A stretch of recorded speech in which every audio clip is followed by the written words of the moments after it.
Matthew was diagnosed with cystic fibrosis at birth. You know, people go into the hospital and they think, oh, I'm having a baby, life's gonna change, and everything is gonna be great. But when you have a kid with CF, it's still great because you have that baby, but it's so much harder. Your whole world changes in a different way. When Matthew was 3 days old, he was rushed to Syracuse Hospital to have emergency exploratory surgery because his stomach had distended so severely that there were purple marks all around. They didn't know what was going on. So they went in, did surgery, and had to remove about 7 inches of his ileum, and he was sent home with an ileostomy. Yeah, when Matthew was diagnosed with cystic fibrosis, broke my heart. First, my wife and I went up there and spent some time with him because we didn't know if he's going to make it or not.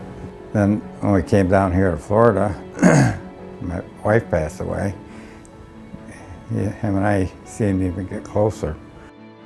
There's a lot of medical involvement, you know, taking pills, therapies, nebulizers, vest treatments, lots of doctor's appointments. In the morning and night, I have to take my vest and breathing treatment.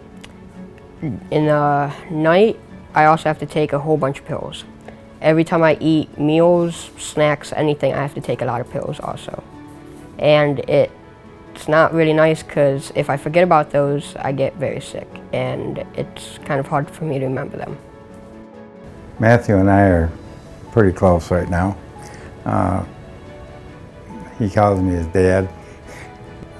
I tell him I love him a lot, and he tells me he loves me a lot.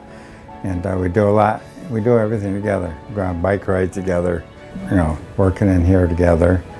We're like 2 peas in a pod, you know, we get along great. The relationship between my dad and Matthew is more of a father-son relationship than it is a grandfather-grandson relationship, in the sense that Matthew doesn't have a father in his life. His father left him and has had no contact. So for Matt, having my dad around is huge. So this workshop is huge to help reinforce that bond. My wish is for a wood shop in the backyard so me and my grandfather can have a fantastic time together. I just love being with him, spending time, and me and him both love woodworking. And it's a great bonding time. Matthew has followed my father around his workshop ever since he could walk. My dad is big into woodworking. He's built, you name it, decorations for my mom, home improvement projects, and Matthew's always been there by his side, watching him. They do that kind of thing. They tinker, basically. Anything that needs to be done, they are on it. It's like, you know, Batman and Robin out there taking on Gotham. You know, that's how it works. Everything I do, he's with me. I don't know what I'd do without him.